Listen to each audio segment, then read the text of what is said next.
Hello. Hi. Stampede! Omasi, thank you for the biddies.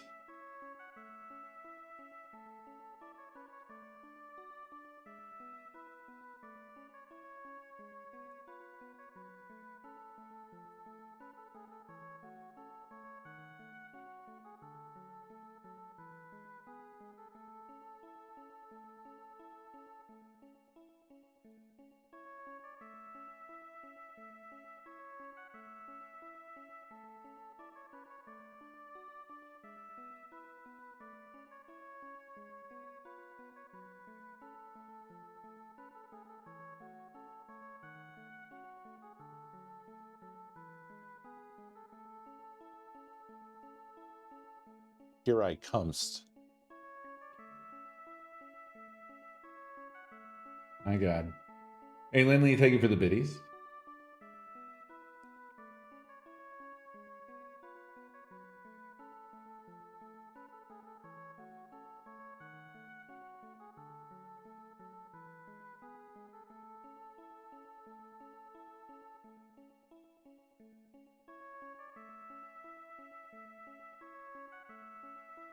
Oh, how are y'all doing? What's happening?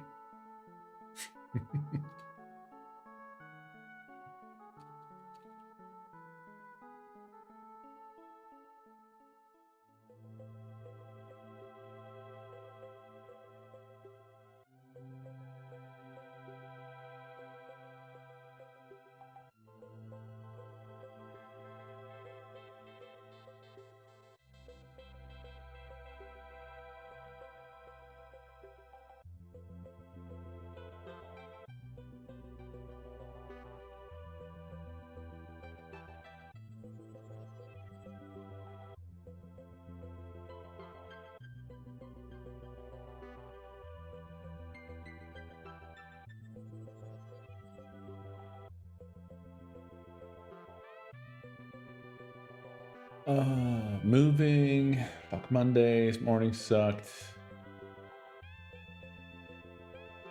Just had something happen I've never seen before. What was that? What was that?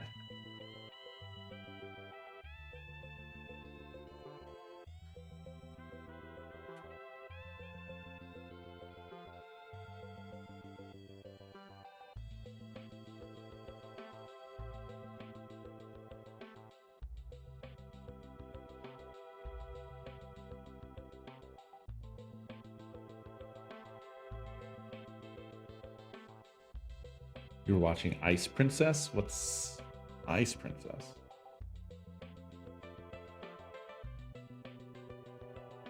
Reading fiction and cranking it? Well, you gotta have hobbies.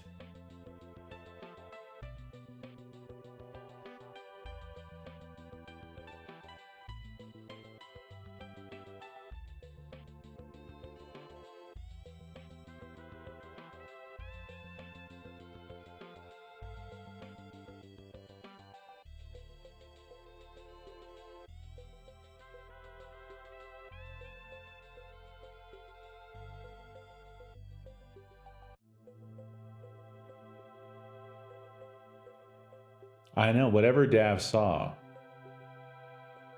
it was the end of Dav. Rip Dav.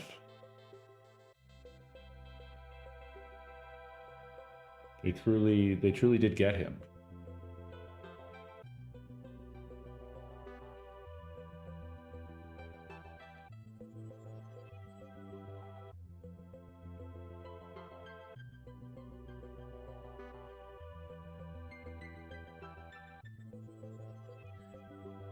Dude, this shit with Hayden, I have to tell you, I never heard of this person before, and the it's like just nonstop people talking about her today, and that's fine. I'm not saying that there's anything wrong with that, but I'm just like, my mind is blown. And the only reason I should or could have known her was Until Dawn, because that's the only thing that she was in that I had like consumed. I never saw Heroes.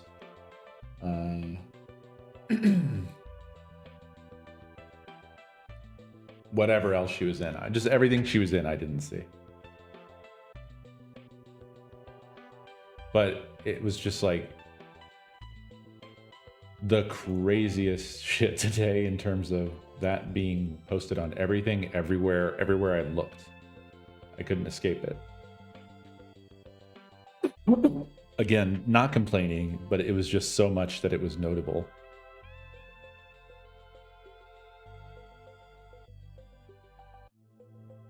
Yeah, I didn't watch any new Scream movies. It seems like she was only in shit that I just didn't see. Mainly, I just threaded that needle.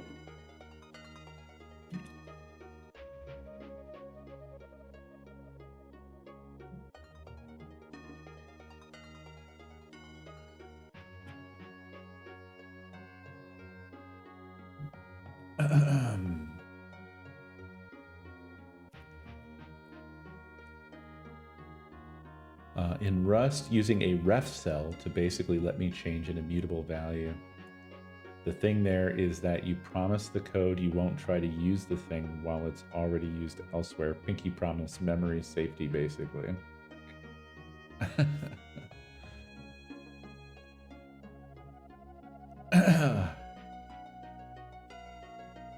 And you foreshadowed that by saying, just had something happen I've never seen before. I borrow it at the start of a function.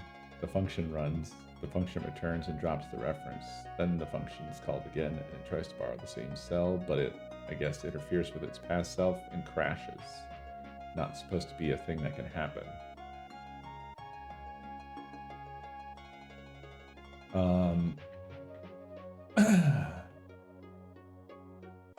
I guess what it sounds like to me,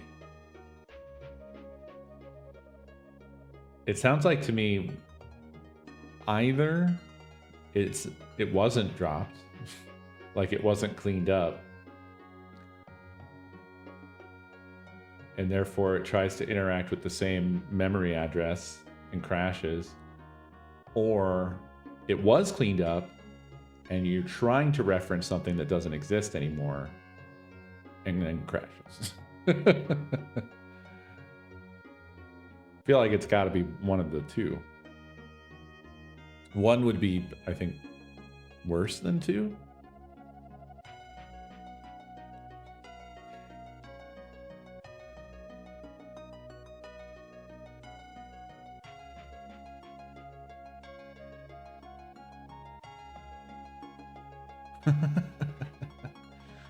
Thank you, C. I'll keep that in mind.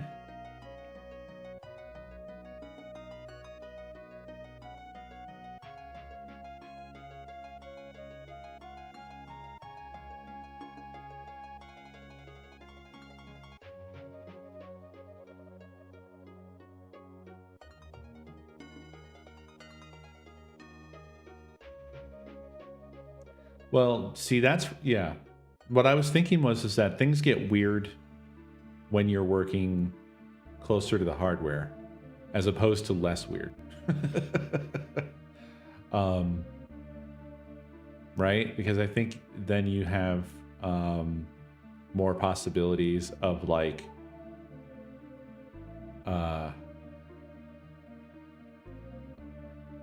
things that you wouldn't expect because you're literally interfacing with the hardware more closely. Like it could be a race condition. It could be just like the memory, the literal memory sectors are not free yet. Or also, it could be fucking, what is it? It could just be flipped bits.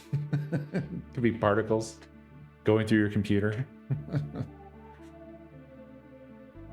Yo, yo, yo. Cito. See? Thank you for 134 months.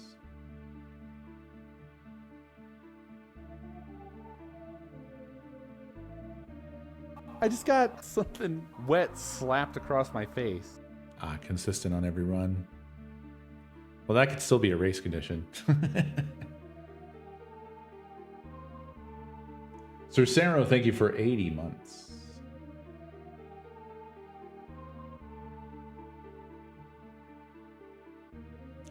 Yes.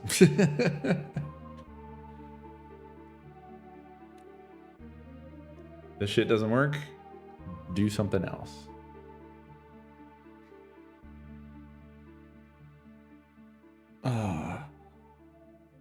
Speaking of coding things, and I don't know if Craig is here. Possibly, maybe. I'm gonna have to finally make my own Streamlabs, I think.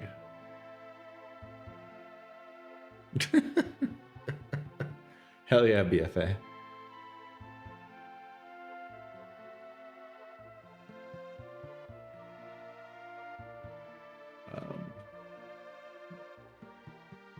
Like,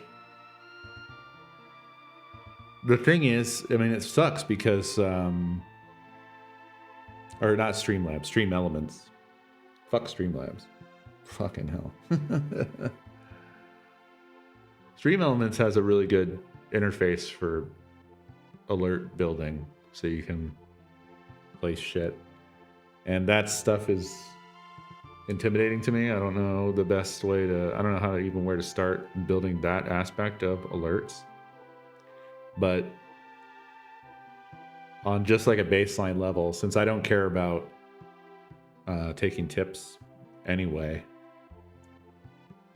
everything else is just standard Twitch stuff. Stream Elements didn't really do anything else as far as alerts goes. Some special stuff. They had some hookends with like some merch providers and some charity providers and whatever, but not stuff I regularly use at any rate.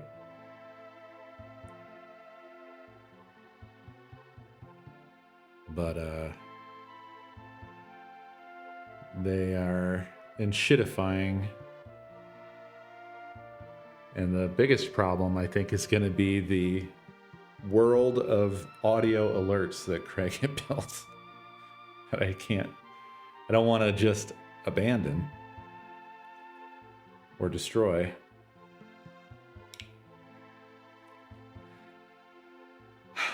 But I think it's going to have to become different.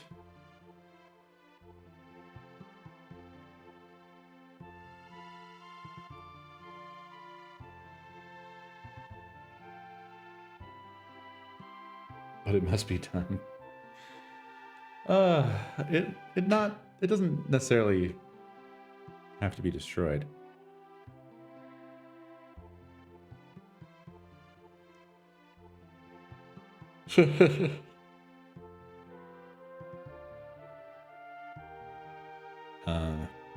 But I mean, that's just one of like many things I want to do that I don't have time to do. Like learning Blender. Look at it. It's so Blender. That's so Blender.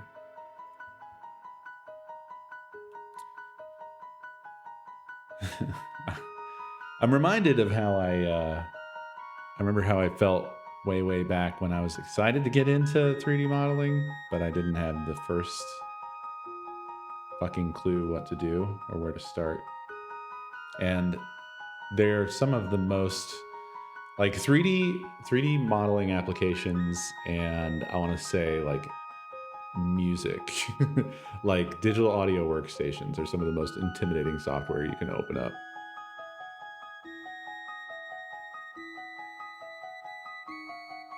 Scream at a phone without Blender. How could we do it?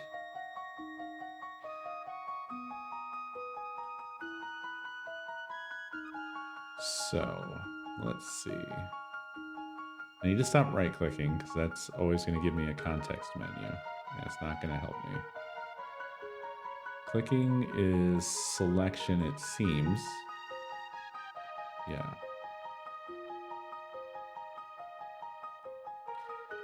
G to translate.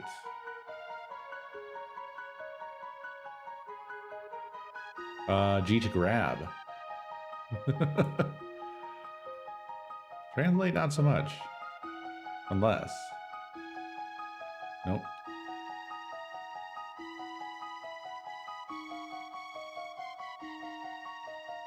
It seems to just grab.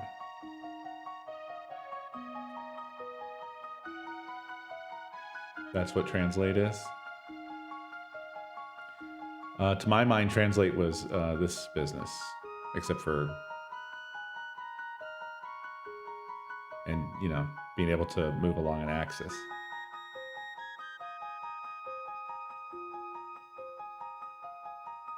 I guess that must be like, what have I done? I'm holding shifts. No, that's weird. Oh, snapping to grid, I guess. I'm holding control now. Alt? Alt didn't do shit. Oh, really? It just hit literally X, Y, or Z? That's cool for X and Z because they're together, but Y is not. Y is somewhere else. Okay. This is cool, though. All right. Okay. Cool. Less cool is like once you're... Oh, I hit R, I guess. And I'm rotating along Y. Okay, and then you just hit escape to free yourself of this madness. So I'm rotating the cube in my mind on my Z-axis in my brain. Okay. It's... Whoa. Oh. That's weird. So if you hit Z and then hit it again, nothing happens. If you hit it a third time, then it turns off. Is that intentional? So it's like a double tap to get out? Seems to be the case for X as well.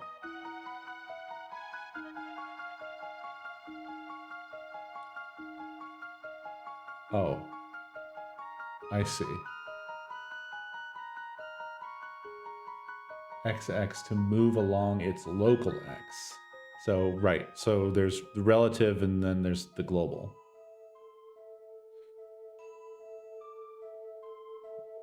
Yeah, you mean this doodly-doo or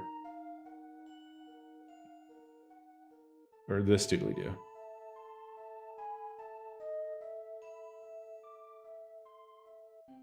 So I was doing trackball, whatever that is.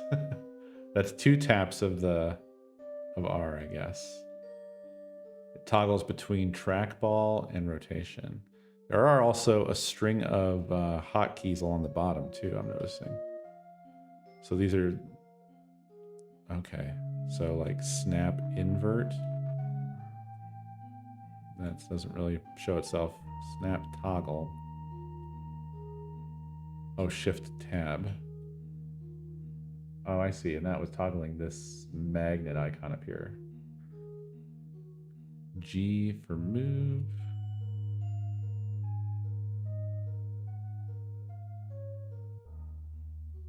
Rotate, resize. Ooh. Oh, very nice. And then you just click to confirm. Okay.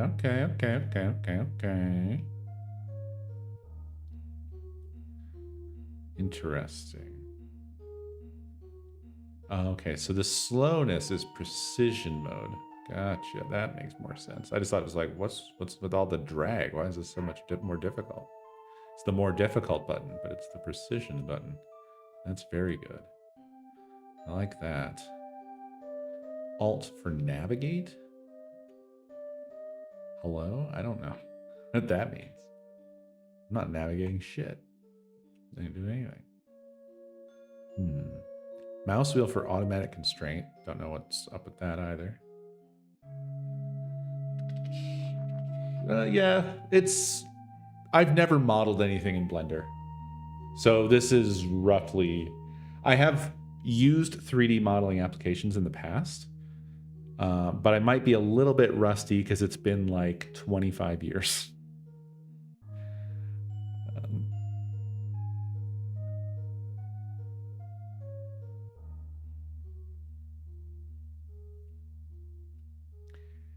You still use Blender 2.79.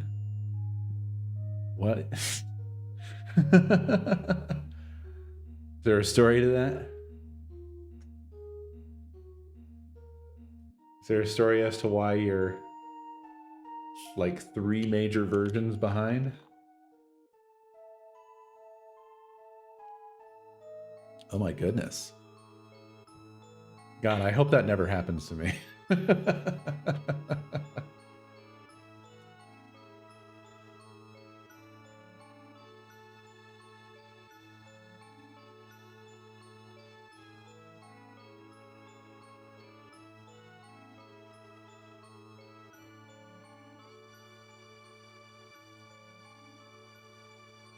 Fair enough. Whatever floats your boat. I mean, the stuff you've told me has not been wrong. What kind of smoothies this thing make? These kind. Look at them smoothies. Wow. Dang, that's real smoothies. I like that.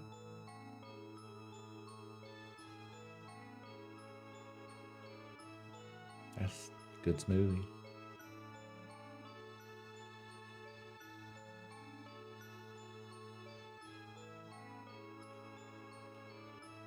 Oh.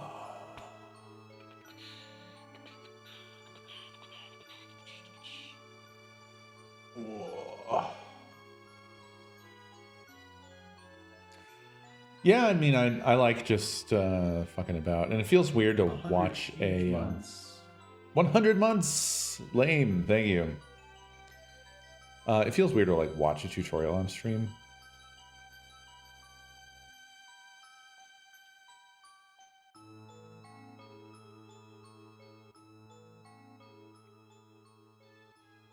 Go to edit mode, tab, then scale the actual mesh data. That'll persist. Edit mode. Scale. Oh no! What do you mean by persist? Like, didn't I scale it before outside of edit mode, such as now, like this, and then clicking? What's the difference? There's so much more tools. It's curious that there's an edit mode that's like, hey, in case you wanted to use this application to do things.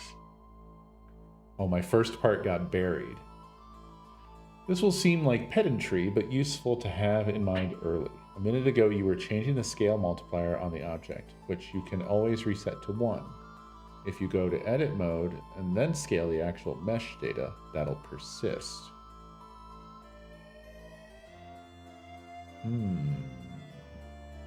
Okay.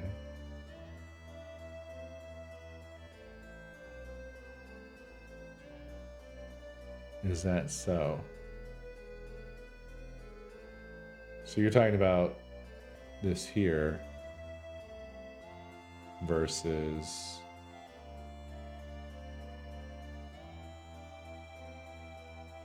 Right, yeah, no, I was joking about not understanding what edit mode was.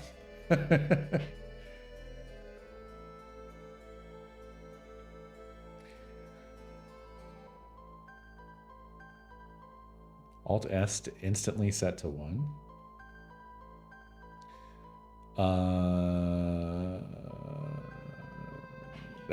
It's just scaling.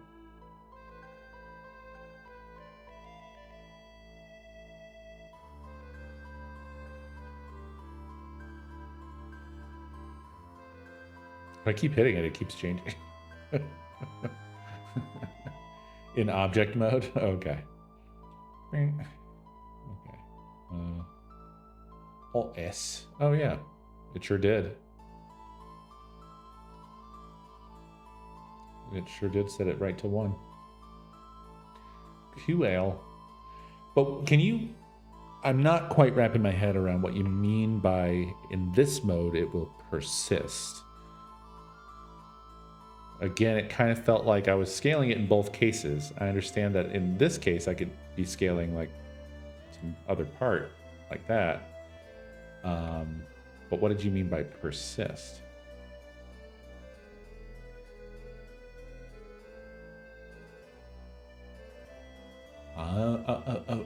Oh. I see. I see. Right. And that is different. So the vertices are actually changing position. The scale is not changing. Right, it stayed at 1. And then if I go back, this is the new 1. Right. I get it. Yeah, like if I do Alt S, we were there already. Gotcha. That does seem pretty critical for if you're sizing things. Yeah, that's gonna be very important. Okay. Yeah. Right. Yeah, for everything. Okay. Gotcha. I am so rusty on this stuff. It's crazy. Right, so now this is my new normal.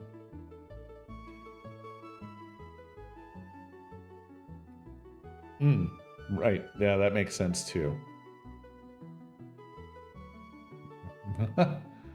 Interesting. I've left a vertice behind. A vertex. I can't leave a vertice. Wait a minute. Why is that happening? Oh, I can't. Okay, first of all, this has always been the case. Right. So my cube is ruined forever. It'll never be normal again.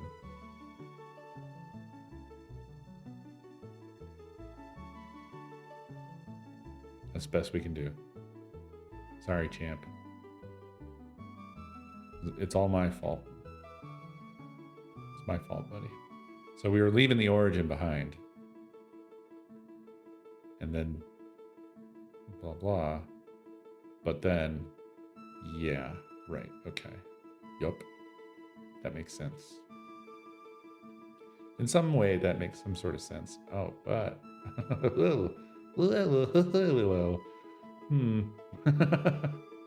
Interesting. Trackball is something else, isn't it?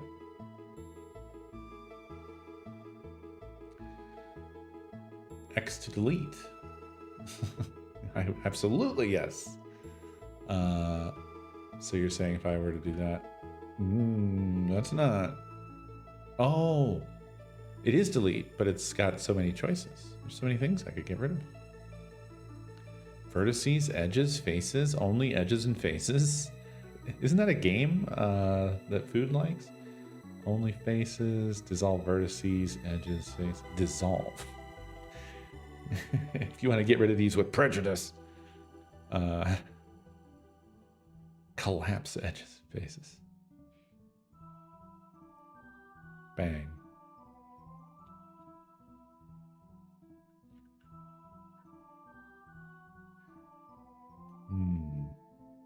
Okay, so I don't have an edge selected, do I? I don't think I can.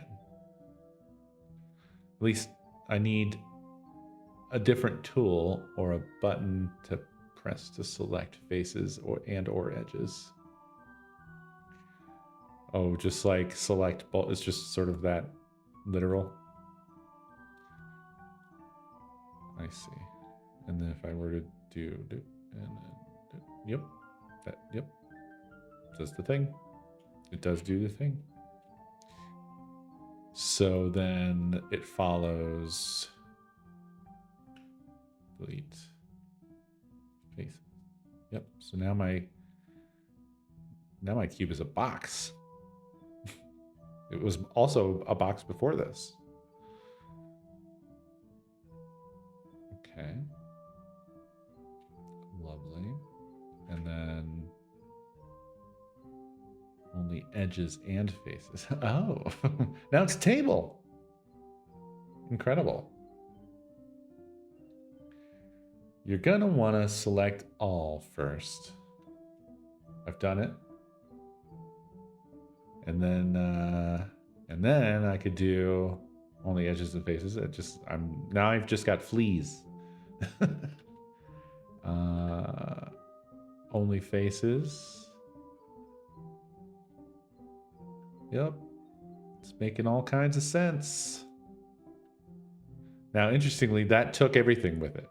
It didn't leave edges or vertices behind, even though I chose faces. So only faces, only edges and faces is important in that if you have selected the faces, this will mean and everything that comprises them.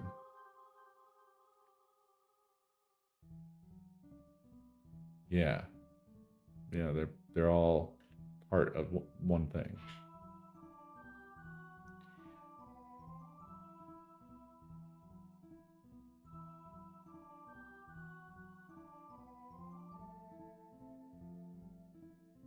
Right, okay. Neat. And dissolve.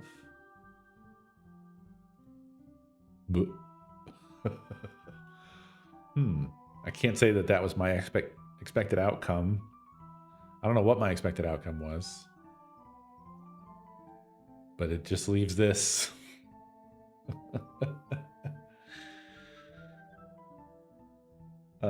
Select one vertex and choose dissolve.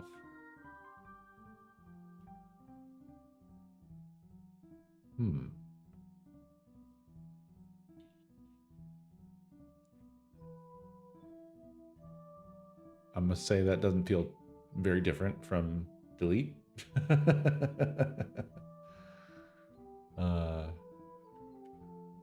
It's okay. It's all right. These are clearly more advanced things that I don't need at the moment.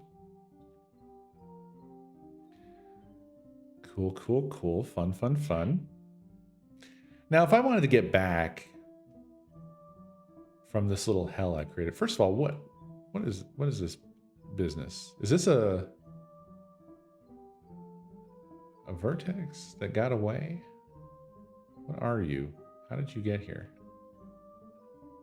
Nope, I can't delete it. Is this the middle or the used to be middle? Object origin. Dissolve the vertex again. We're gonna see some freaky shit? Okay.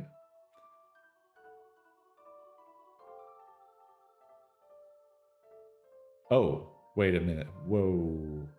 You're not kidding. What? Whoa.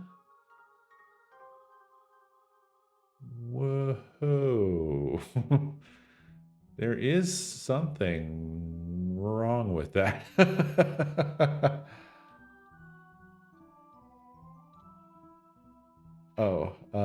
Whoops, I didn't mean to start this.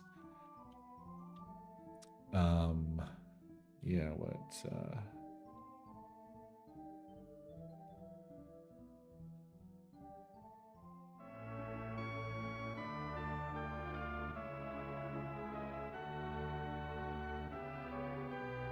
Oh. So it's sort of...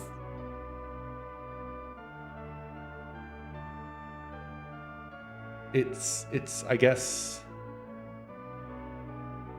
Dissolving it has sort of relinquished its responsibilities to other members of the group. Sort of, it seems. How do I pan? I need to pan. That's why I keep hitting spacebar and I keep right-clicking. That's other applications. Shift middle, thank you. Shift, thank goodness. Holy shit. Yeah, that's a weird... It's a weird, and this doesn't have new edges, right? There's like a triangle that's been created here.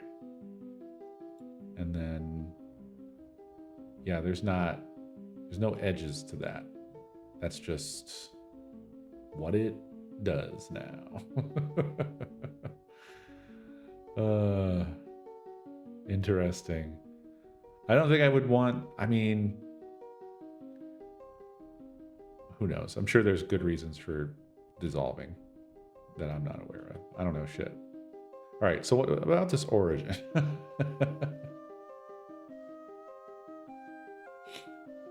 Go to face select. 3. Oh.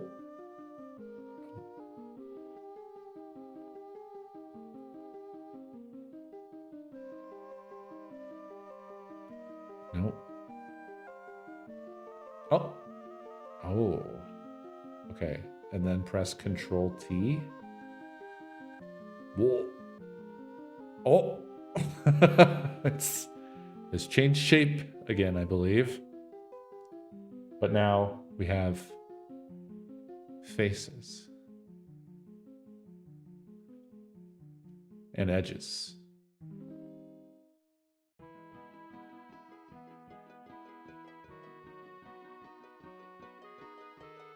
Is there something somewhere that indicates face select? Oh, here we go. Face, edge, vertex.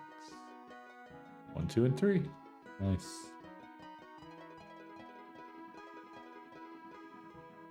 By the way, when you do something, lower left corner gets a pop-up telling you what you did. Did it? And also possibly a drop-down of things to change about what you did.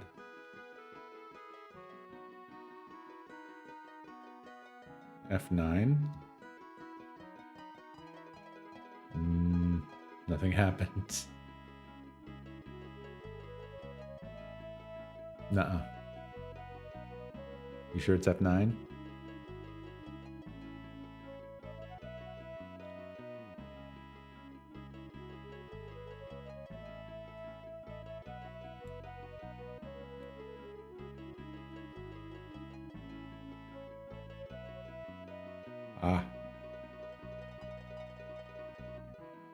Base split tear boundary.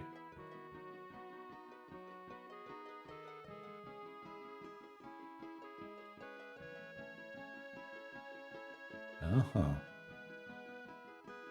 Fascinating.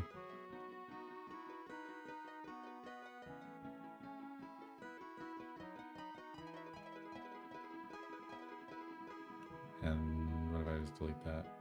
Nothing.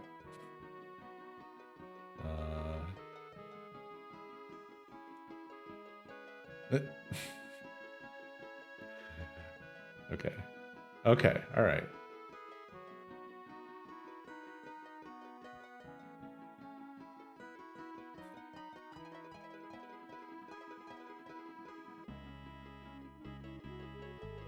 Okay. Being able to pan is so important.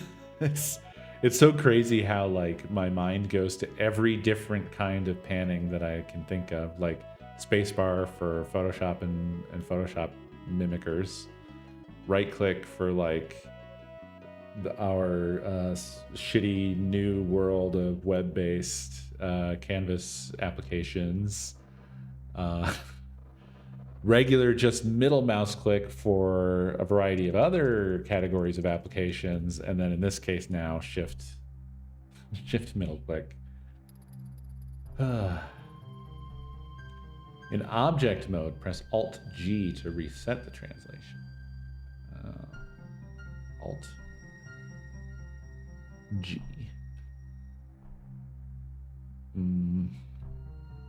Did I? No, I didn't. Clear location. Clear delta. This is a very good little thing to have, like telling me what it considered that to be. So that was called clear location. Yeah, it did seem to me that Godot shared Blender's 3D controls, which makes a lot of sense because they would be expected to be used together commonly, right? If elected, I will require standardized movement controls in 3D applications and all milk brands to use the same color of cap for their percent. Yeah. And I would say it seems to me, BFA, that it should be red for whole, yellow for skim, light blue for 1%, and dark blue for 2%. While Godot lets you shift and unshift during movement to change between orbit and pan, Blender makes you release and re-click. Oh.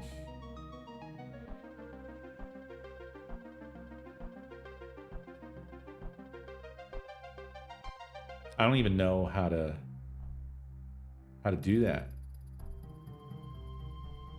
And panning. Oh, I see what you're saying. So this is orbit. And then if I hit shift, I'm not panning. That's what, so you can, in Godot, you can do that. Control middle also doesn't change when I'm mid-movement.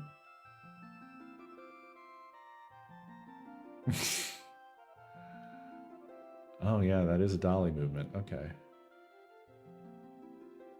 What did you expect would happen, Dave? How fast of a learner do you think I am? Not fast is my answer. To you, sir. Yeah, we solved the cube problem. Okay, so you do get a dolly movement there, and then this is pan, and then this is orbit. Okay. Cool. I mean, that's the much more than like other creative applications. You really have to get a grip on your interface with the 3D canvas because it is so like I have to be able to move around and move the thing around and be able to look at everything from every angle. That's, I think, a lot of the difficulty of learning a new application along these lines.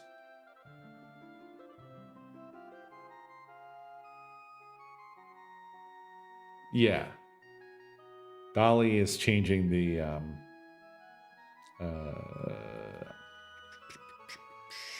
field of view.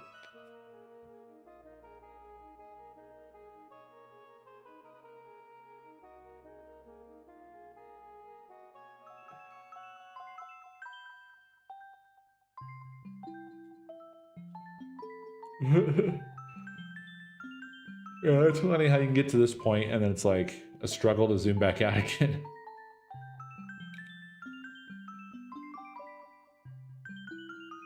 Oh, not the field of view? My bad.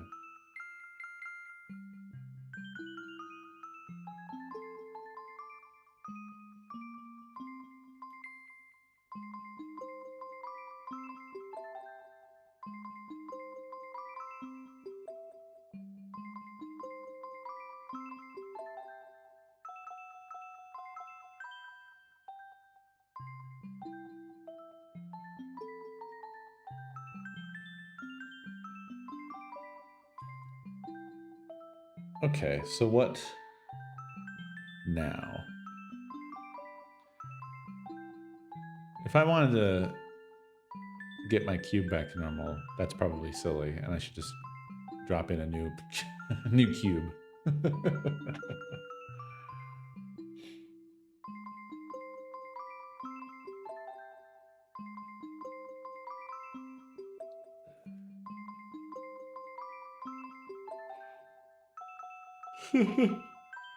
Control Z all the way back.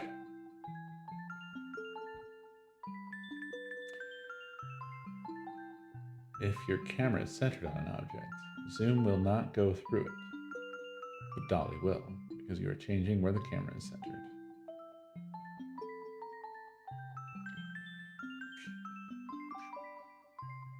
Yeah, extruding is probably jumping a bit ahead.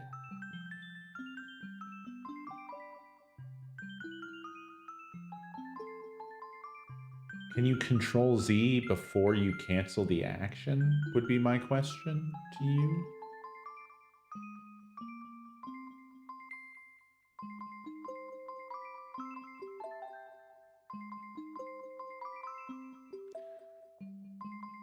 So now why? I have face select mode active. Oh, you have to click quite near to the that little point, huh? Otherwise, nothing. Interesting. No, I know it's not crazy, but it's just sort of like not the. It's not like a early learning thing. In fact, when I got out of 3D modeling, that was about where I dropped out. Was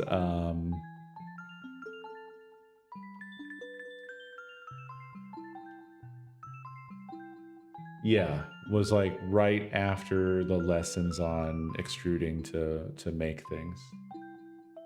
Like subdividing faces and then extruding them out, or the opposite.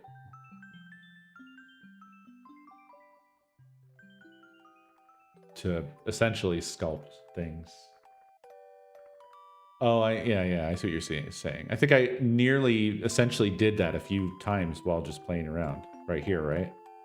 Like it's not exactly in the same spot, but it is not a pleasant thing.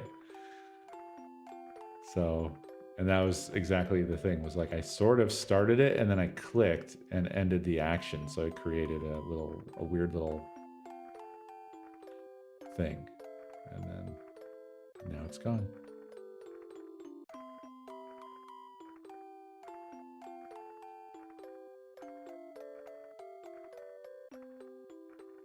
So yeah, if you go the other direction, oh,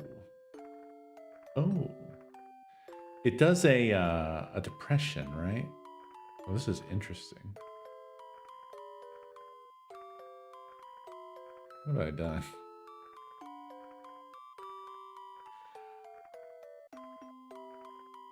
Now, that's what you meant right there, I think, right? I just did it. I hit escape. It still did the thing. So there's duped vertices just sitting here until I hit undo. That does seem like a real trap. Yeah, so back in my day, you had to like subdivide and but you're saying, I don't even know what I just did.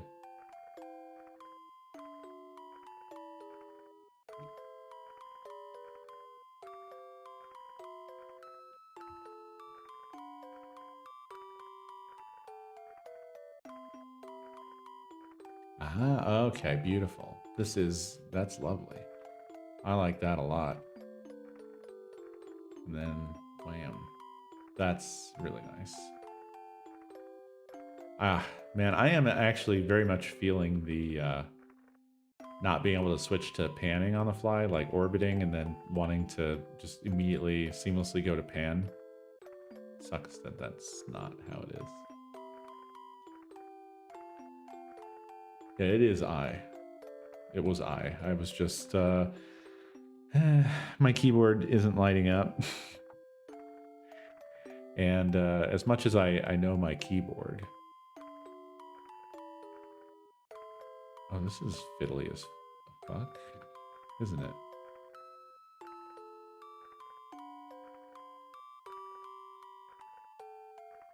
Why was that so fucko?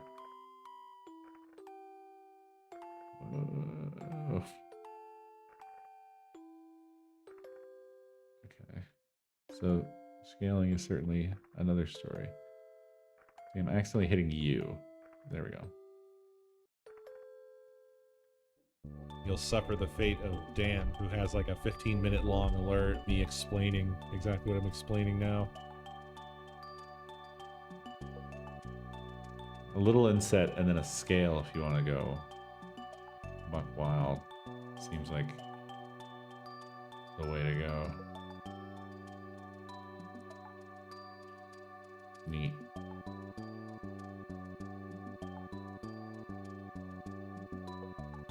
Cool. Doing things. Really doing stuff.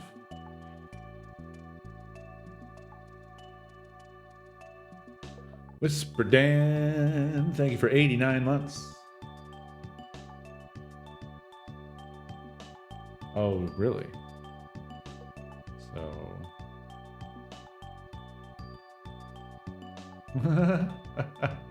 oh no. Oh no, though. I hit 1. I walked up. I did 2 and then I did 3, but then I did 2 and it just got bigger and bigger. So it's just every time I do it, it's still scaling. I do have a numpad, yeah. How do you go backwards?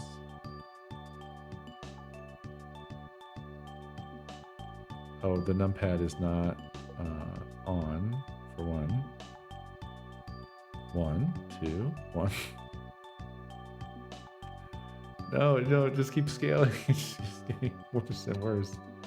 Oh, I see. You're literally typing a number in. I know you'll like the number. So now I'm doing 12. That's what's happening. Is 0. Interesting. Try. Oh, I see. So you could do like 3.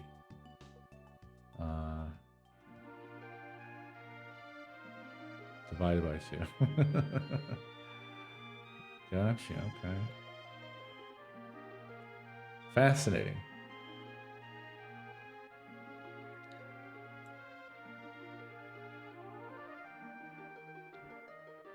It sure does, see. Thank you. Another very useful tool. I'm starting to really feel like I am getting a handle here. I mean, it's you don't really until you spend some real quality time with an application, but I feel like you guys are really giving me a good speed run of the basics.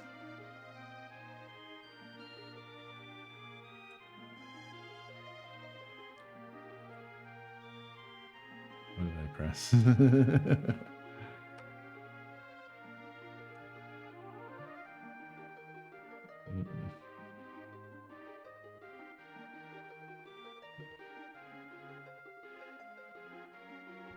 Yeah, I'm hitting L. Shift L, Control L. Oh! Select linked all. Control L.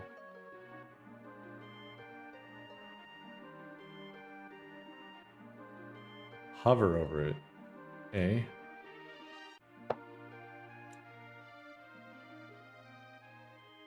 Oh. How about that? So without having anything selected, you can do that. But if you do have something selected, you can do Control L. Curious.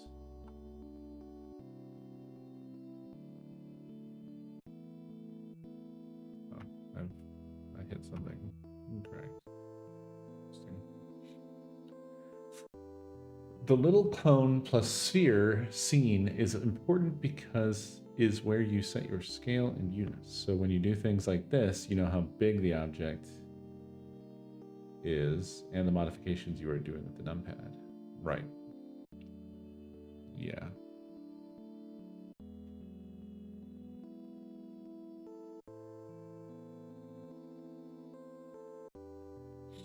Well, it's all relative.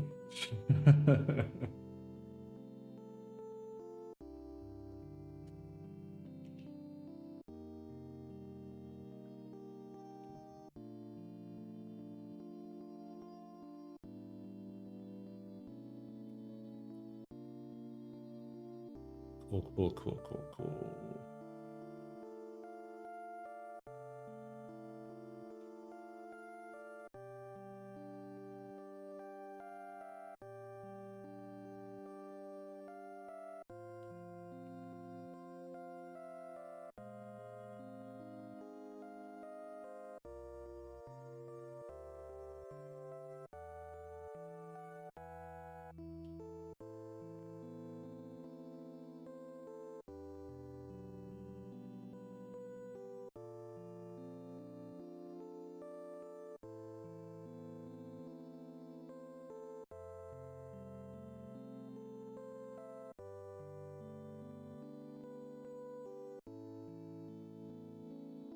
This is a weird sculpture. Go into object mode and play around with it.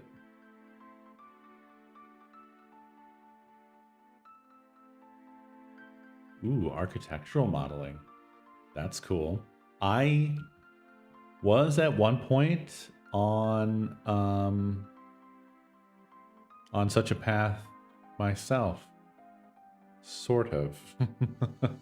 It didn't end up really... I didn't go very far down the path. But I did CAD. So mechanical drafting and so on, and architectural drawing. We just didn't... Architectural modeling was in its infancy, I think, at the time. And so there wasn't really a lot of good education on it. Ooh. Oh. These are the different, like, yeah, orthographic. Nice. This, yeah, extremely useful, these. Very useful. Holy Toledo. Oh yeah, and then this was the camera perspective. Yep. Oh wow. And then 5 goes back to front perspective, and from here to there, it looks like it's growing.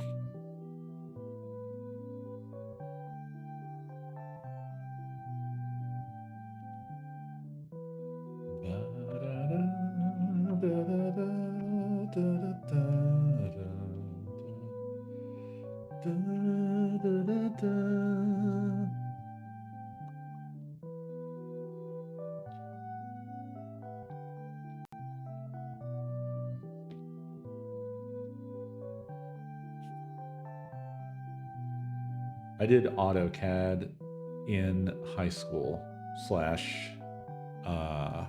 vocational school.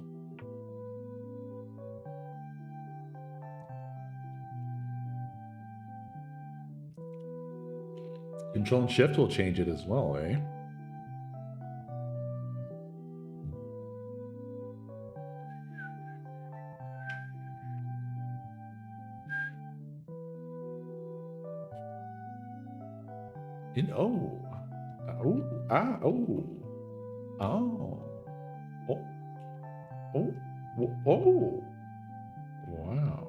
Wow.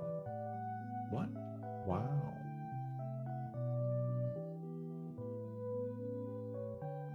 Real things, real things are happening here.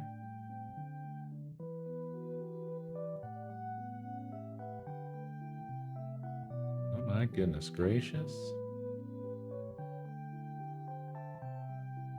I never knew such things were possible.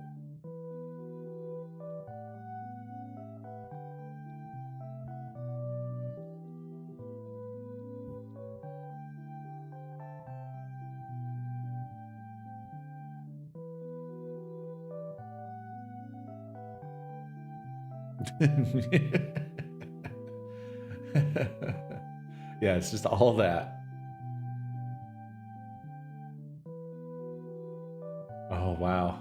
3D Max into SketchUp is crazy.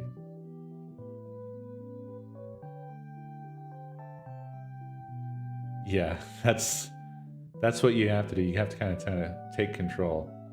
When I like, my CAD class didn't have 3D modeling, and I bullied the teacher into getting all that shit going. So I got us doing 3D Studio Max, and then I got us a machine for rendering because our workstations were Pentium 133 megahertz. The machines that had the it had the digital 7 segment display on the front that said 133, and then we got,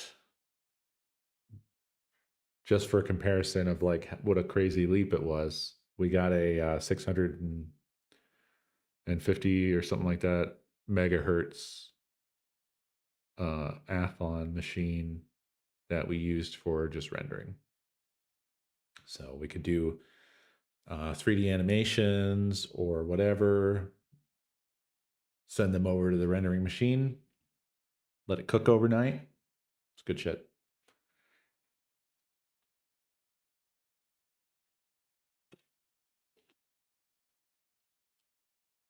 Nice, Doug.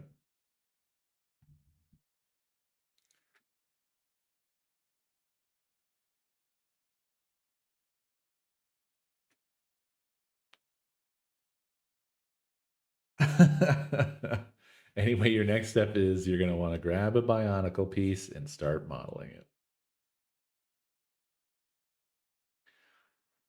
I guess, yeah, I kind of have at least a bit of a grip here on the basics.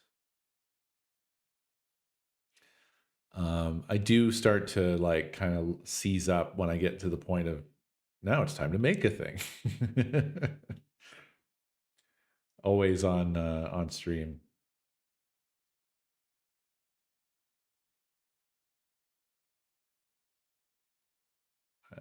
I don't know what it is. It's just really hard for me to do stuff in front of people.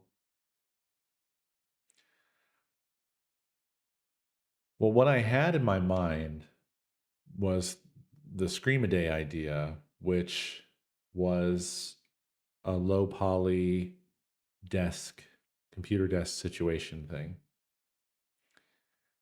You know, so like a CRT, a computer, a keyboard, a mouse, a desk, a lamp, a room, some windows, a door, a chair, a light on the ceiling. Yeah, furniture, all that shit. And I feel like the CRT is actually like fairly achievable, but I'm going to be sloppy for sure initially when it comes to making anything, you know?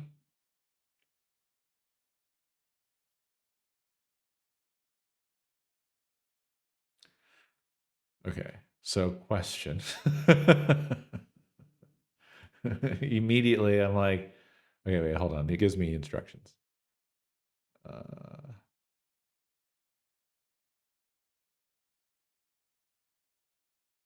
Nope, that didn't help me.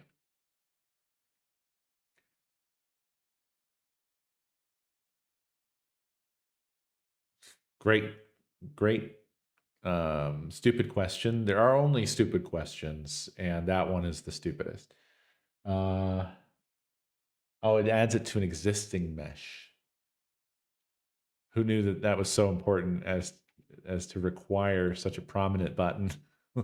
Like, people always be needing to add cubes to existing meshes. Select tool and then press Shift A for add. Makes sense. Shift A to add. Add meshes, curves, surfaces, metaballs, text, point clouds, volumes, grease pencil, armature, lattice, empty things, image things, lights, probes, cameras, speakers, force fields, collection instance, an instance of a collection. Okay, well, I would like a cube. Thank you. I have added a cube. Okay. So for this, the first thing that comes to mind would be very simply what we have essentially already done. So face select, inset,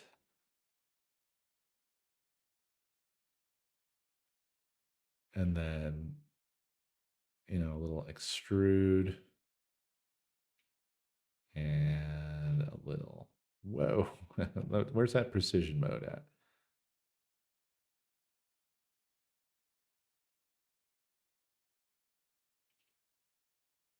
Maybe, no, um, nope. Ah, mm. See, now I wish I could orbit in that situation.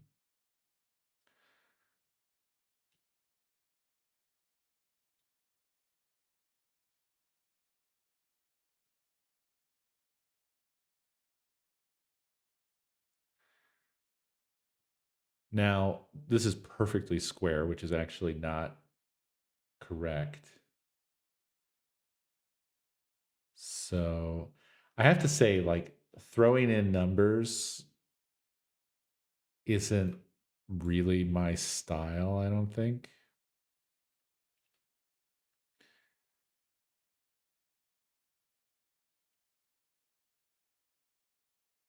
Okay, so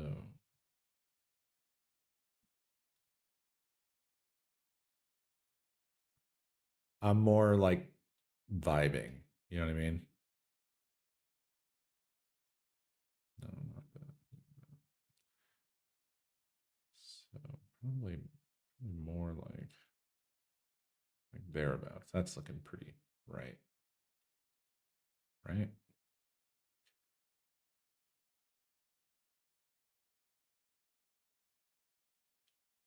Uh I'm not saying that the numbers is a bad idea. Just like it's um I don't have any like specifics in mind for this, you know what I'm saying? I guess that's what I'm driving at. So it doesn't make a lot of sense to me to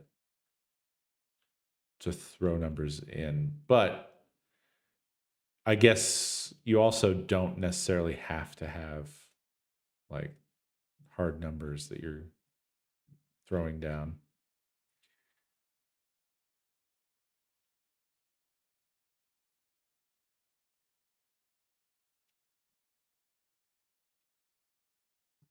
Dude, I need to figure out how to get my keyboard to light up on Linux because this shit sucks.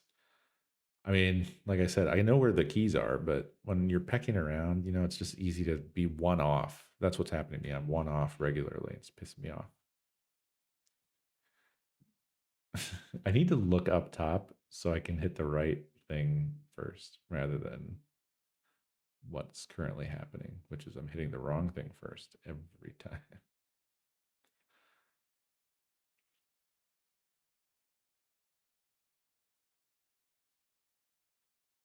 Woohoo! Calm it down. Calm down, sir. Try good enough. How are we feeling? I like it.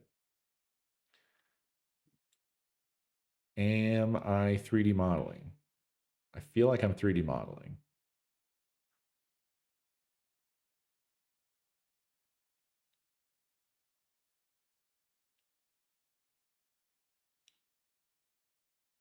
Nope, that scale takes its range from the counterpoint to where your cursor is when you start the scale. Gotcha.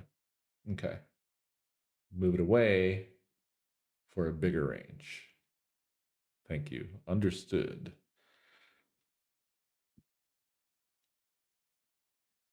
Now, a difficult thing to do here would be to barrel or really, I guess, spherize this.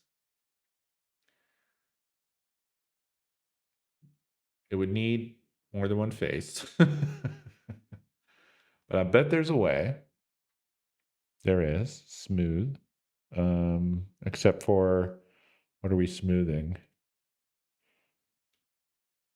Oh, goodness. Yeah, no. Nope. Not as such. Molly build. So what I could probably do is little. Okay, let's try this again. I'm gonna go further away with my cursor. Yeah, there we go. Okay, I'm gonna do a little inset. And then a little translate on the Y, on the Y, on the Y axis. Like that.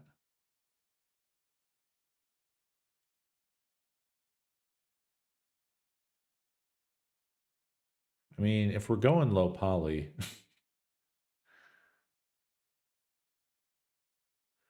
so is this what you would not do? What I just did?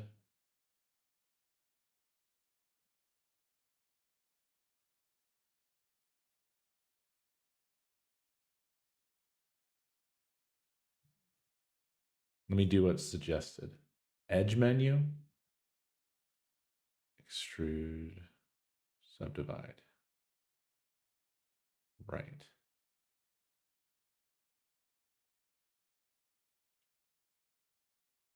Um,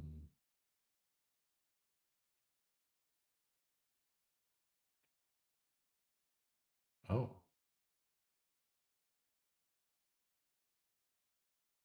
Oh. I ended up somewhere I didn't know where I was. Because I pressed the wrong hotkey.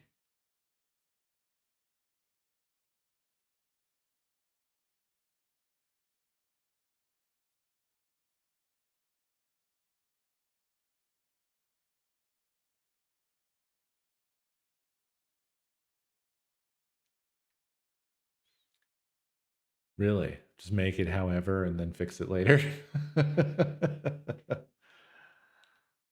That sounds so hard. I feel like I kind of can understand low poly sort of intuitively to where I would just,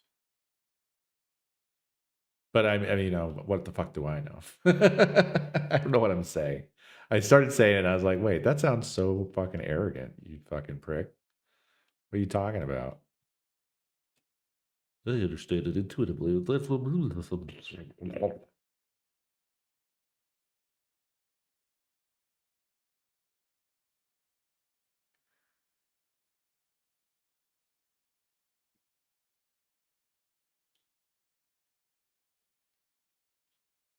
Yeah, just sticking stuff together.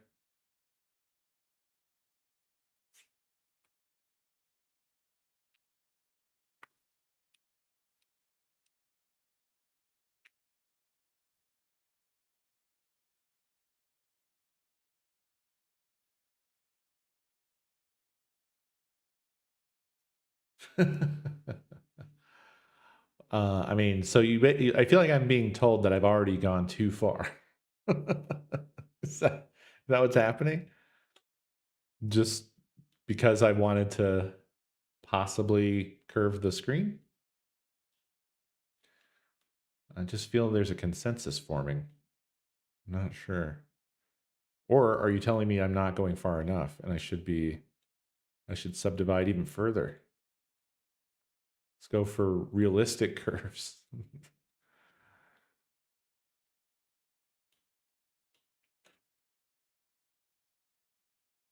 I can do more. I can go further. We can go deeper.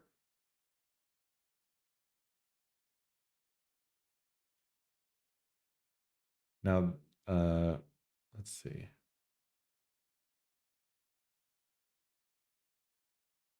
Nope. Nope. I was thinking like there must be a way. Well, that works.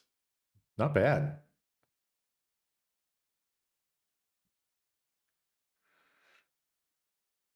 Someone tell Go how to use the top middle bell curve thing.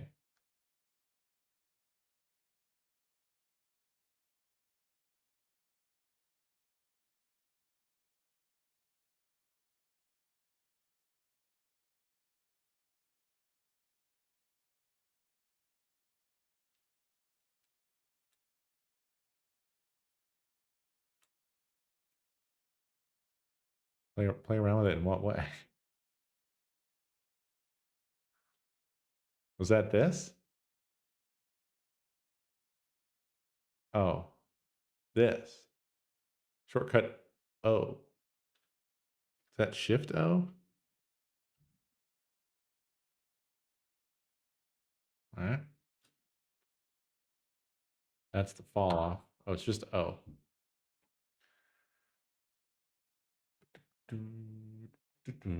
I feel like you're typing a 0, but that might be my font.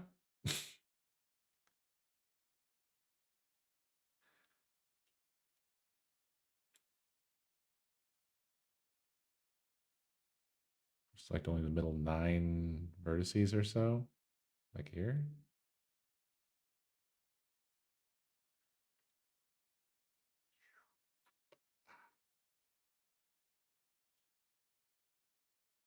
Like that.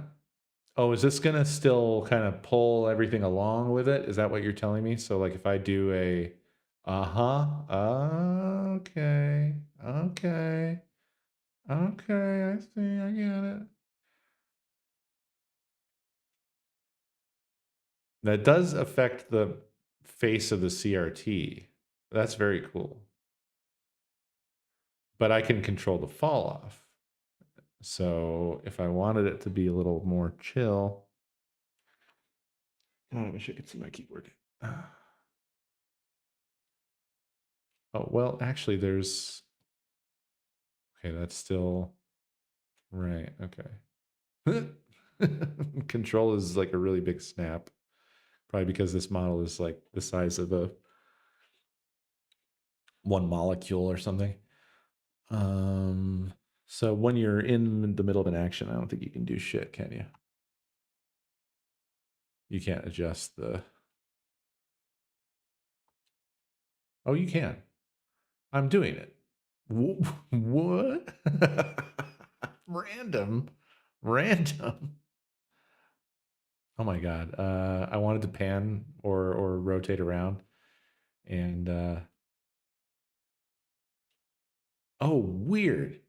Whoa, wait. So if you press middle mouse and you move it in the direction, you can change. Shut the fuck up. Shut the fuck up. Shut the fuck up. Amazing. Okay. Okay. All right. Okay. Now inverse. Whoa. Very fancy. I mean, most of these are making it look kind of diseased. Smooth.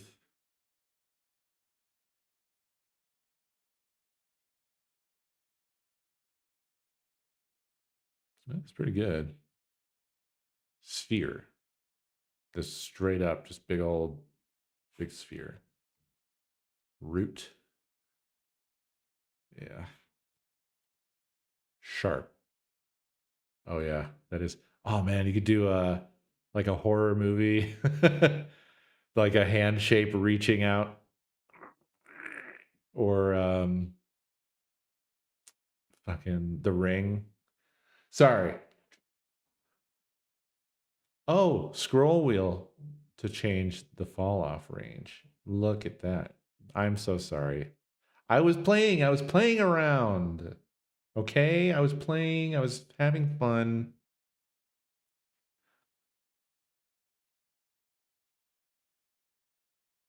Linear. Constant. Whoa. Whoa. Whoa.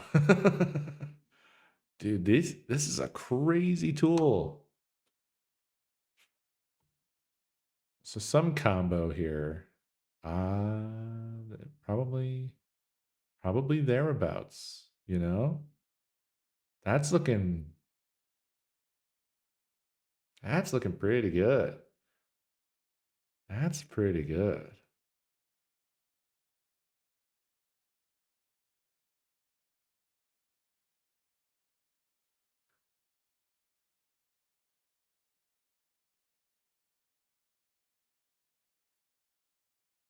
That's man. Wow. Now I would say the corners don't look the best. To be honest, the way probably should try to do such a shape, like for a nice CRT screen shape, would be to do a full curve across and then a full curve, like a horizontal curve and a like. I'm sure there's a name for the shape, but CRT shapes are a little weird. The screen, the glass shape is kind of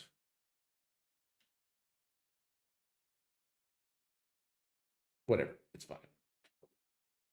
Now you can select all the faces on the screen itself and set them to smooth.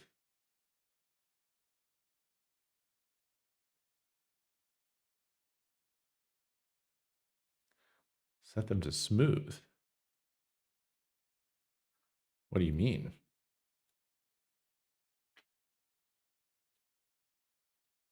So select all of them like this.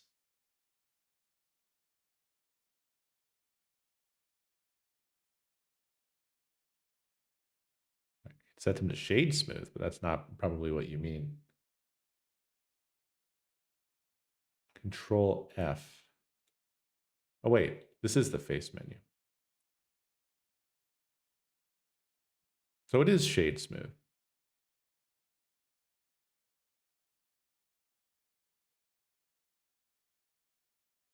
Huh?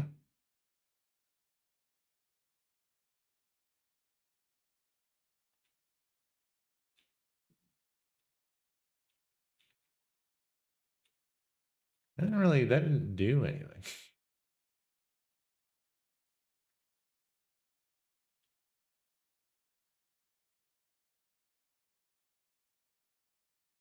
Oh, I see.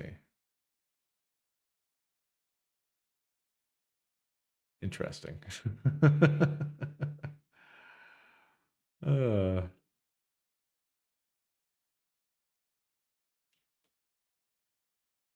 yeah, this still looks like flat. I mean,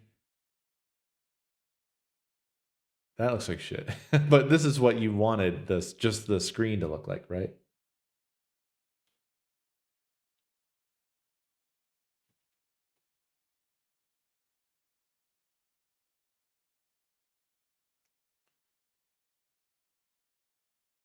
Did I undid it? Let's try again. Shades.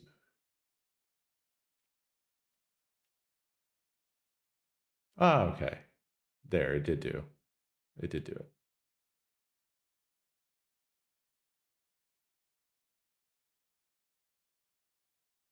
Nice.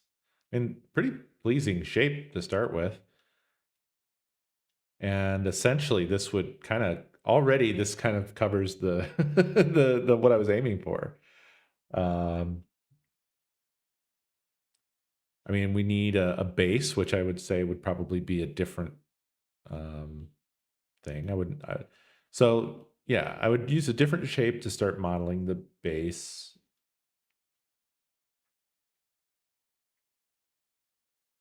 Yeah, I think that the corners would be just like being too persnickety, really. It's just not necessary. Like looking straight at it or even to the sides, it looks convincing enough.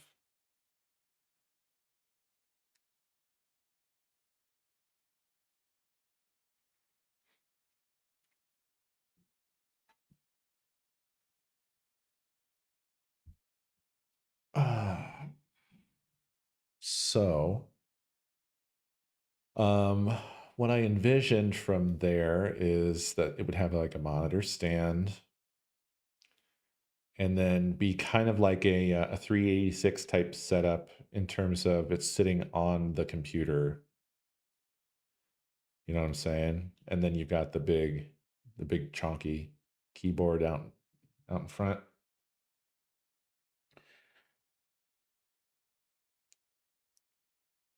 And then like a big heavy wooden desk, maybe some speakers.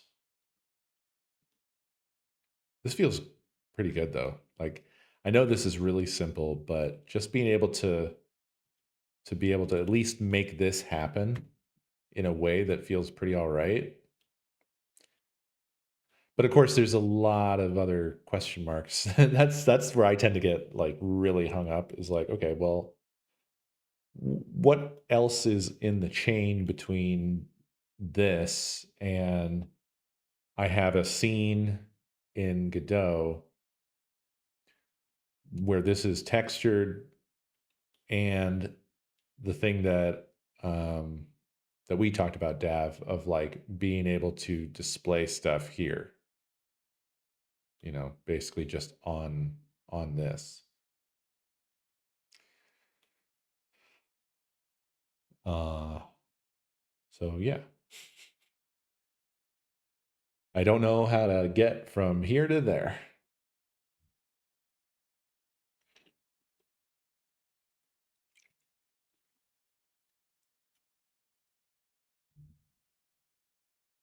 Well, I don't want to do it within Blender. I want to do it within Godot. But yeah, render target. I forgot how to render. Isn't there a hotkey? Oh yeah, let's look at the camera perspective. There was a way.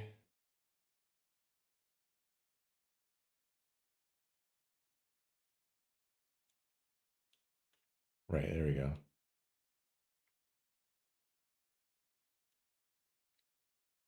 Here we are. There you go.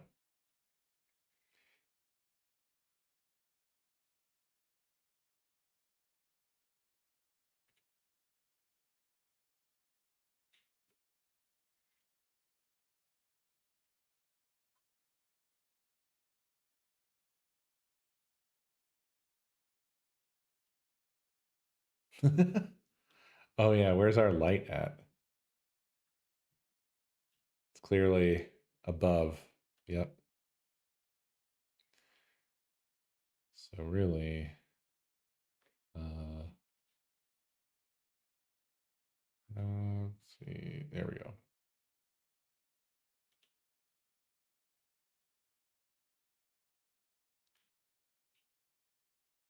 Ooh.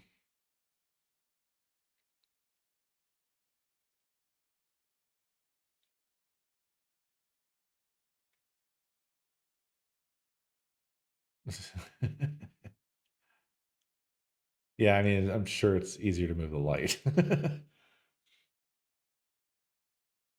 How do I? Oh,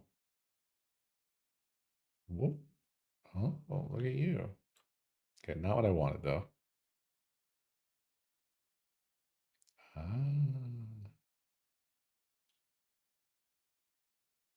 Ooh,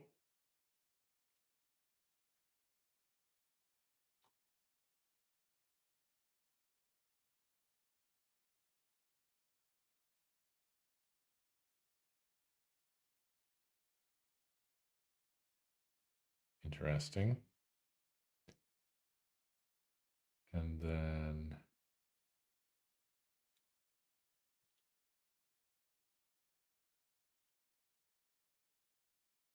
let's do like here. And then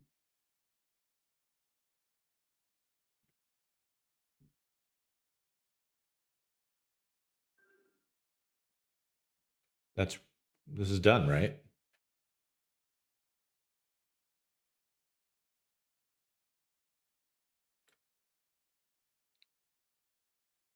Hmm.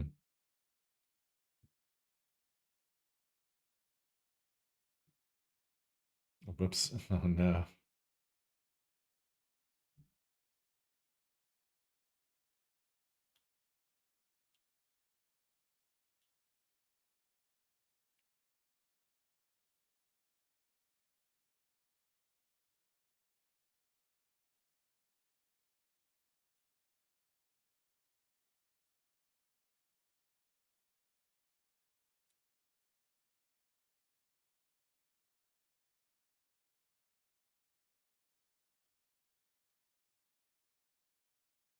Hmm.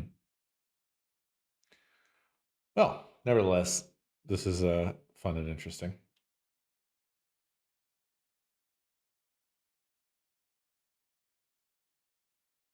And then what was the...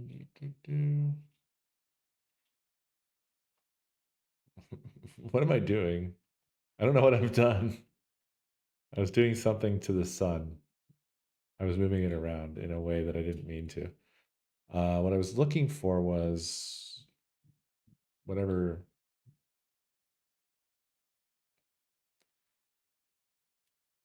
Where's that render menu that came up? How did we do that? Oh, it was Shift Z, I think, right? Nope. Just Z? It was just Z. There we go. Back to solid. Cool. Cool, cool, cool, cool, cool, cool, cool. The whole scene gets a spatial node to itself, and the objects in it become child nodes with their correct transforms. Neat.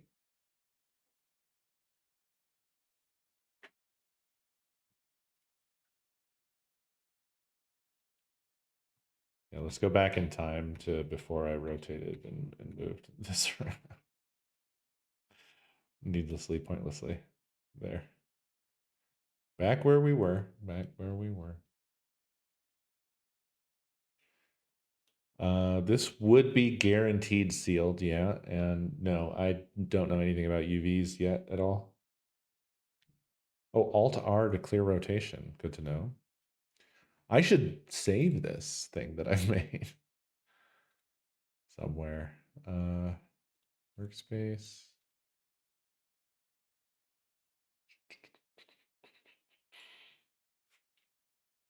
Learning. Blender.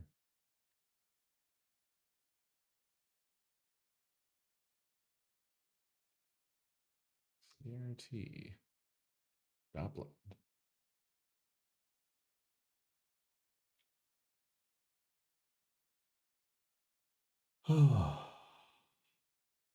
Of course, CRT is the first thing I made. Uh,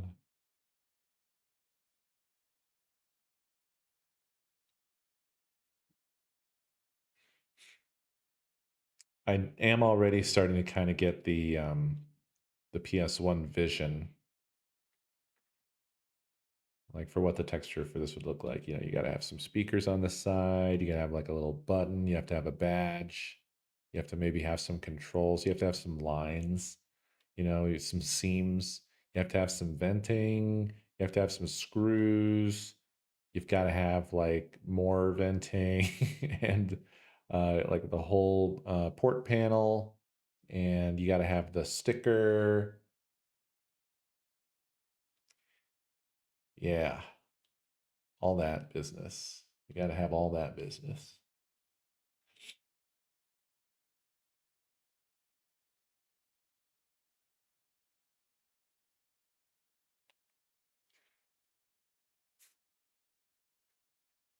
Yeah, you mean like instances of a model, right? Is that how the blend files are treated?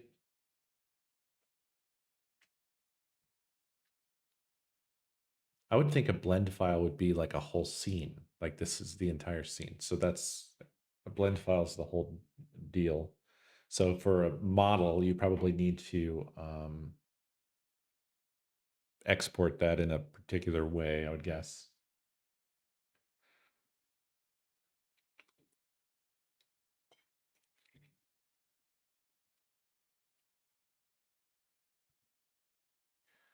But yeah, I think this was pretty wildly productive.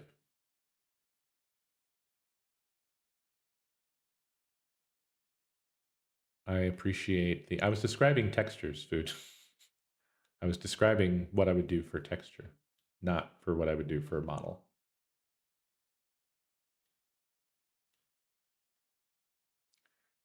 My intention is a low poly PS1 style air quotes scene. So even the textures would be not really very clear themselves, let alone the lack of 3D modeling to represent the things I described. I'm sure you have. I'm sure they exist. I'm sure there's photorealistic renders of CRTs.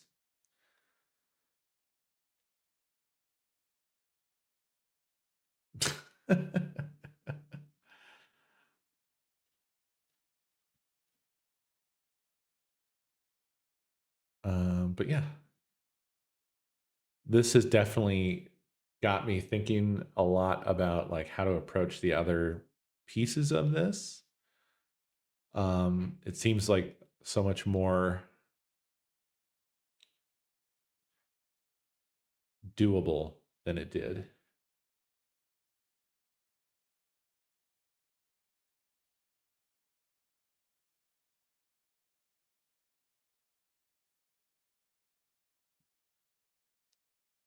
Wait, what? The toothbrush commercial grade model with individual bristles? uh, yeah, hell yeah, Gek. I'm definitely thinking of the rest of it now. I'm just like the trouble for me at the moment is I'm wrestling with how far can I get with all this before October. I have a month and a half left because time flies.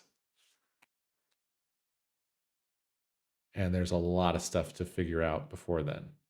I need to figure out texturing. I need to figure out, I don't know. I mean, I need to be also happy with potentially just a scene that doesn't do stuff.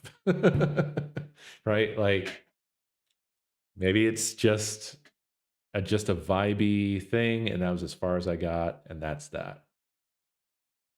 Um because I do have a tendency to I'll get an idea and then I will really hurt myself about it.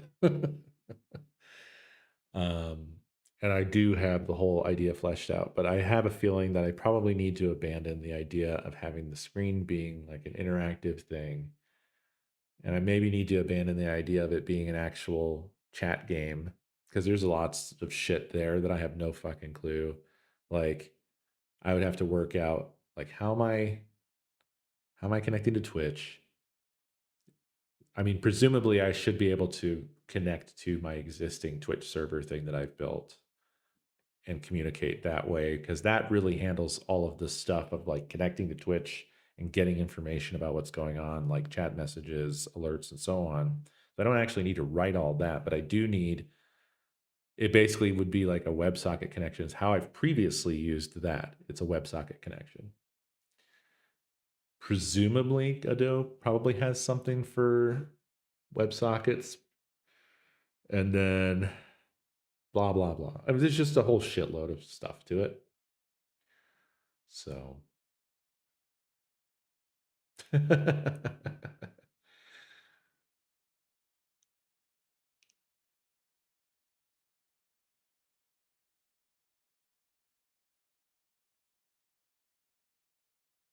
yeah, just like roughing it out, just rough out the sort of like layout of the stuff.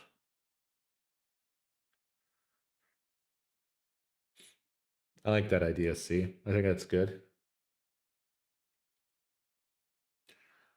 I'm winding down for the moment for tonight, but tomorrow maybe I think this has given me a little bit of more like a little bit more confidence. And I feel like maybe this will kind of be cooking in my mind tomorrow. And then by the time stream time rolls around, I'll probably be kind of chomping at the bit to do this stuff.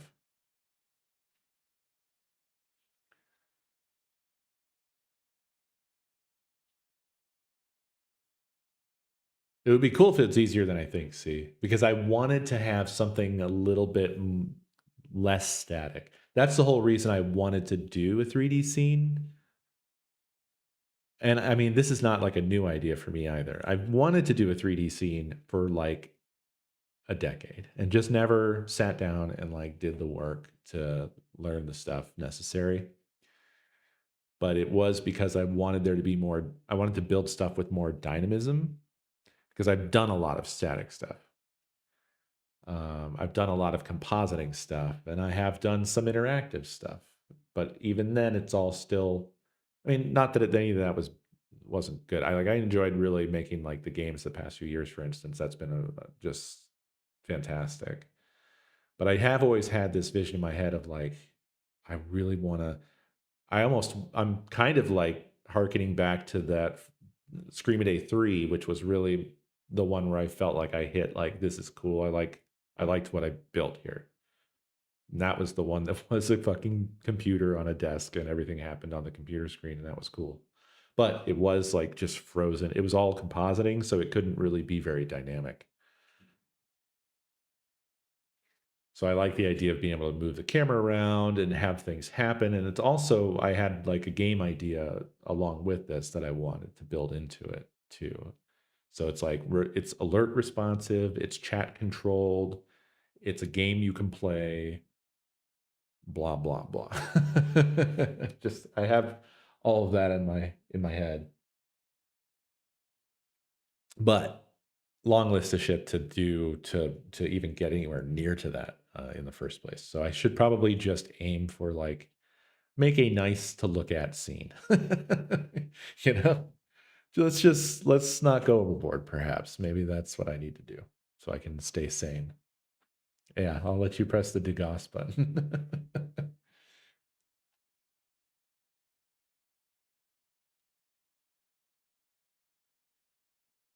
True, Lane. Could certainly evolve it along.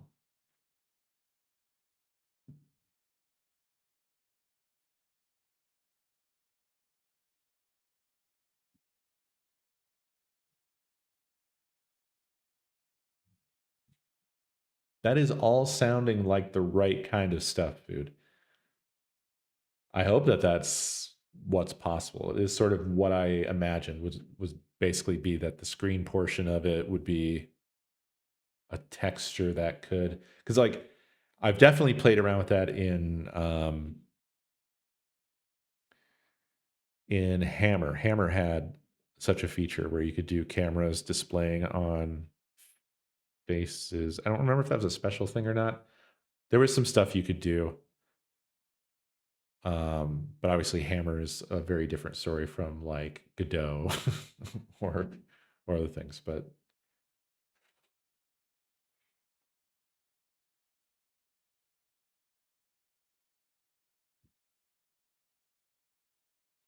yeah, this was fun, and thank you all very much for your insights and your knowledge and helping me to really surprisingly quickly make something. Just that's like the big initial hurdle to get over is just like, how quickly can I get into something like this and then feel comfortable enough to actually start sculpting something that I have in my head. And this came out a lot better than I imagined. And I know it's super simple. So I'm not saying like, I'm a 3D modeler, but just like getting to this point is farther than I imagined we would get in one night. So I appreciate you guys helping me. And I think I might be doing. I'm kind of in a sort of a lull between games,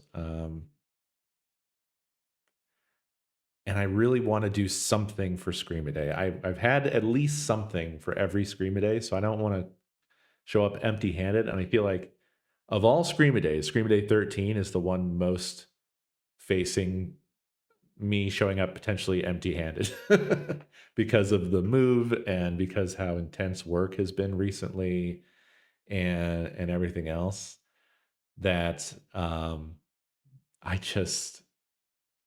haven't had time for this stuff.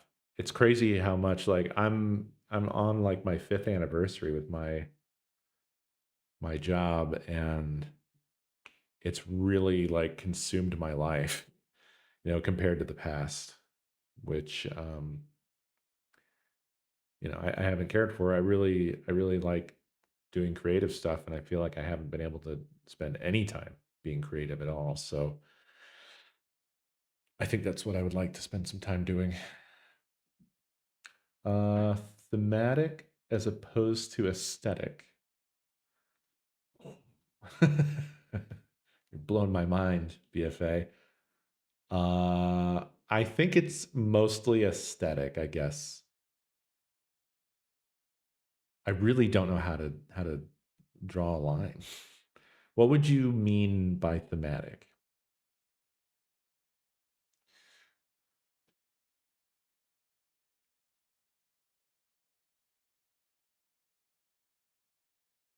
What is going on in the scene? Why is the computer there? Okay.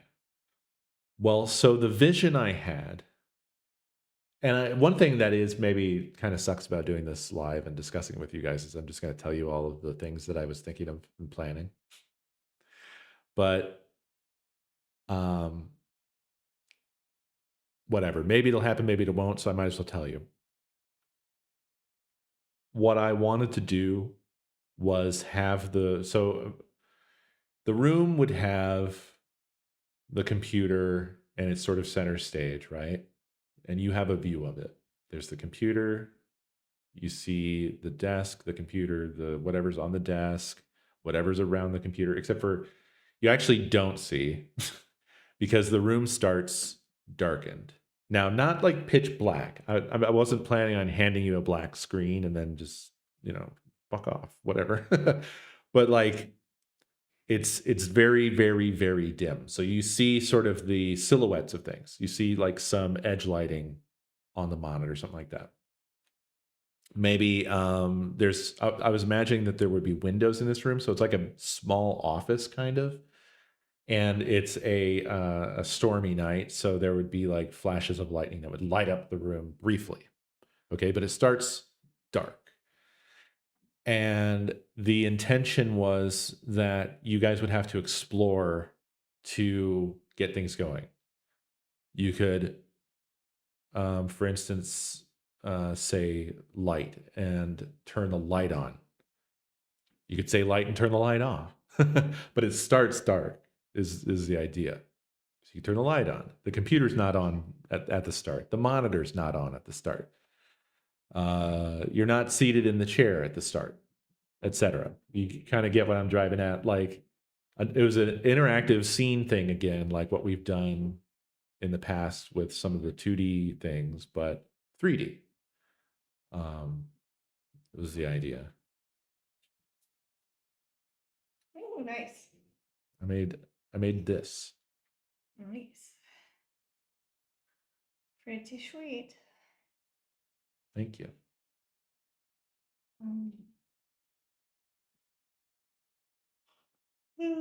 Gotcha. Shut up. What's up? Yeah, I'm just ready to vent. Ah, Ah, me too. I'm just kind of winding down.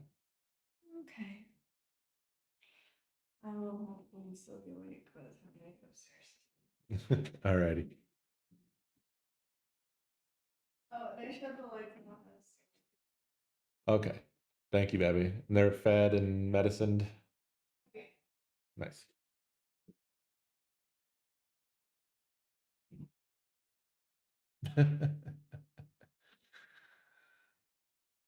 uh, well, yeah. So you get the idea of what I was thinking. I just wanted to build another interactive toy for you guys to play with. The idea extended beyond that, where you get so for the game portion of it, the idea would be that the game is basically going, and you have to get your shit together and figure out that it's going. And 78 lovely months. Baleful Strix, thank you for 78 months.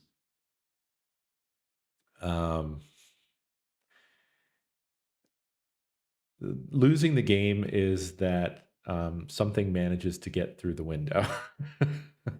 That's the end of the game. But basically, the entirety of the game is that there is something that is coming to get you, and the computer interface would have a variety of sort of system controls that are sort of the screen is your portal to whatever is outside of this small room that you're in, that's preventing whatever is outside from getting to and then through your window. It would kind of be like uh what the fuck was it, Clover Pit? Just the fact that you're just in a very small you're almost in like a utility shed kind of thing, and you don't really have a great sense of what is outside of your little small space. But according to the computer, there are systems like electrified fences or unextended bridges or whatever. Just a variety of defenses and sensors and things that give you, that's like the only way that you have to kind of piece together what is happening outside. And that was essentially the game idea. That was what it was going to be. Yeah, kind of.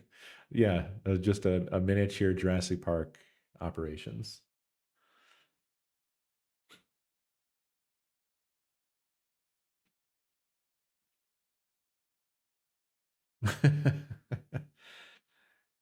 Yeah, that's what's coming to get you.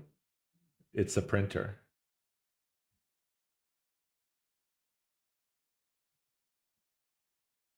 Or it could kind of seem like you're playing a game on the computer. But like what was that game? It was like 3 games. Do y'all remember the text adventure one where it's now that I'm thinking about it, it feels like I've stolen from that. Yeah, it was the first one was about drunk driving. Stories Untold, yeah. The first one was about drunk driving. The second one was about examining stuff. I don't remember. I really liked that game a lot. It was all of that was up my alley, as you know. And I think I took a lot of inspiration from that with a lot of the other things I've made for the stream. Because I like those sort of like you're interfacing with a machine and you're extracting some data and you're piecing things together. I like all that shit.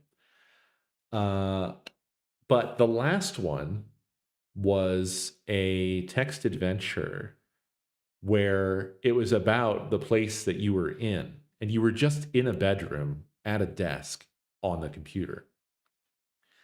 And it had portions of the story where it was like, and then it entered the upstairs bedroom, and you heard like a door opening noise, and you saw the light spill across the room from the hallway because the door behind you opened.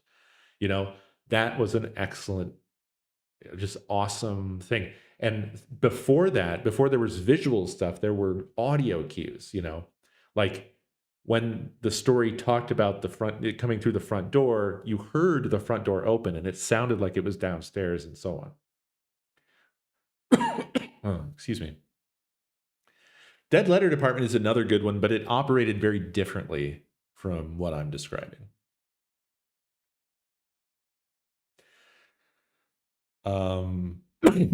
Excuse me.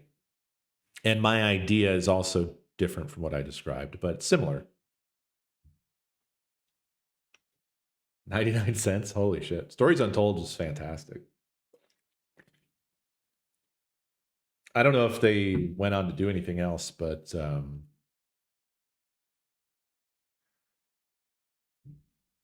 Stories Untold was great. Damn, 99 cents is crazy. It's so good. Developer no code. Oh, right. Yeah, they did. They went on to do Observation, which was really interesting. It was pretty good. I liked it a lot. Man, that was 6 years ago.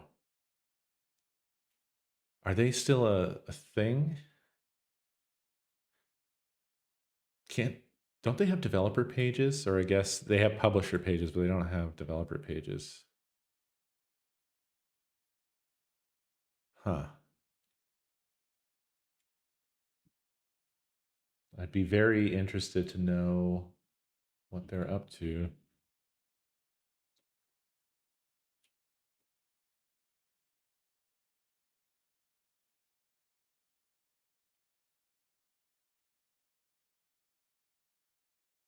Oh, weird. Screenburn Interactive, formerly No Code Limited, is a British video game developer based in Glasgow, Scotland. Company was founded August 19th, 2015, blah, blah, blah. Best known for Stories Untold and Observation. Oh, John McClellan, who'd previously worked on Alien Isolation and Red Dead Redemption 2. Ba, ba, ba, ba, ba.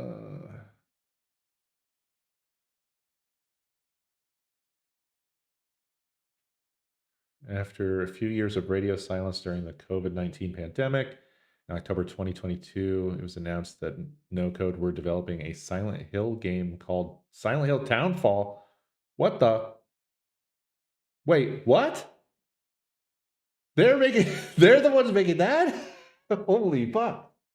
That's crazy. Okay. And then last year they rebranded to Screenburn Interactive. So I had just fucking no idea that this happened. Holy shit.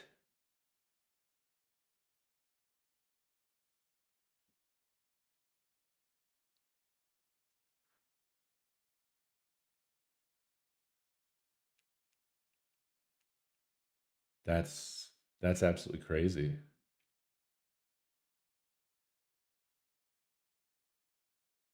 Oh wow. And Silent Hill Townfall is going to come out right before Scream a Day.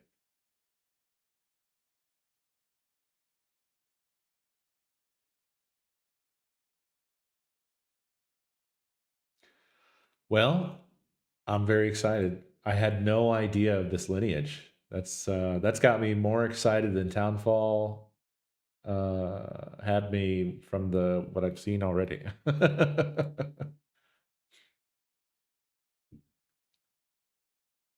I'm much more curious now. Anyway, folks, I should get out of here for now. But again, thank you all for your tips and tricks and stuff with Blender. And I'm excited to do more. I would really like to. I want to take this scene as far as I can, and we'll just see how it goes, you know. And I'll probably, I don't know. I think I should just sort of do like rough the whole thing out and kind of go for quick and dirty, approximate, like you know, kind of rough out the whole idea, see what I can get to show up in Godot, you know. Um, and we'll see what we can do. I also need to get my my tablet from the other place. I haven't moved it yet, and start doing stuff with GIMP and Krita as well. I need to learn these apps. All of this feels great too, by the way. Just like going Linux only, no proprietary software bullshit. All that feels super cool. Anyway, thank you for watching. Thanks for hanging out. Thanks for your help. And I will see y'all next stream. Have a great night.